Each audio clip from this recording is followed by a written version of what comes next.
Hello everybody, this is Chip Glennon. Welcome back to our video blog. 3 major home buying mistakes are our topic today. I want to draw your attention to a couple of links below. One is if you're thinking of selling a home, please click on the link for the free market evaluation. If you're thinking of buying a home, we'll give you a backstage pass where you can search for homes just like realtors do. Just click on the link that says home buying. Now on to our video.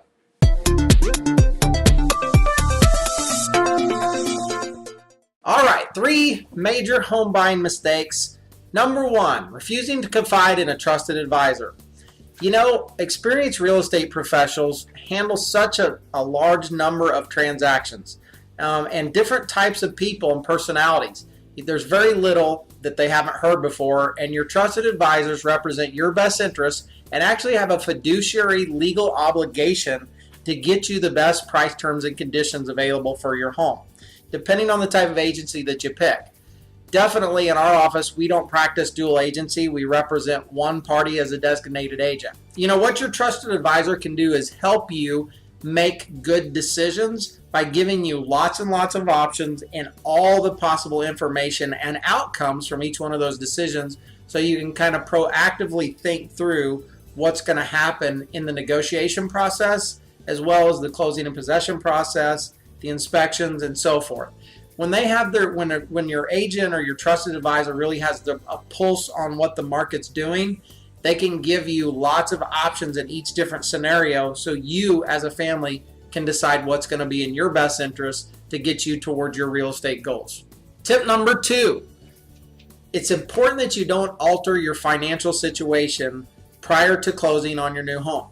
You know, today's home buyers make a lot of mistakes like this. You don't want to buy anything on credit or a credit card once you've completed a loan application. I'm going to give you an example of a few things not to buy. One would be a new car. You know, if somebody's buying, especially at the long end of what they're pre-approved for a loan, if you go out and make a major purchase like a vehicle, it can certainly change your debt to income ratios and potentially push you out of qualifying to buy a home. So we don't want you to do something like that. Washers and dryers, refrigerators, big screen TVs, lawn mowers and garden equipment, particularly an expensive purchase, electronics and computers, or furniture for your new home. One time several years ago, I had someone go out and buy a new hot tub for their deck, and lo and behold, their debt to income ratios got out of whack. They could no longer afford to buy the house. Tip number 3, buying the wrong house. You know, the very first thing that home buyers should do is make a list of priorities and define your home purchase objectives. Figure out what features and benefits are going to be most important to you in this process, or things that you can live without. Before you close escrow, review the list. It's easy to overlook a major factor that could come back to haunt you later on. I tell people, you know, it's very easy to go out and fall in love with the house and feel a sense of urgency that you need to buy this. But I think it's such a big purchase, and the cost of acquiring and liquidating real estate is so high that I think you must be certain this is the house you want to live in for an extended period of time.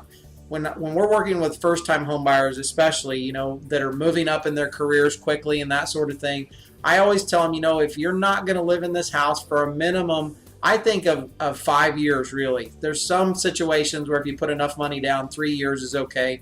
But I think 5 years is a minimum amount of time that somebody should live in a house to really be able to get the benefit of home ownership and equity. You know, we're in a market now where we're getting anywhere from 3 to 5% equity growth per year.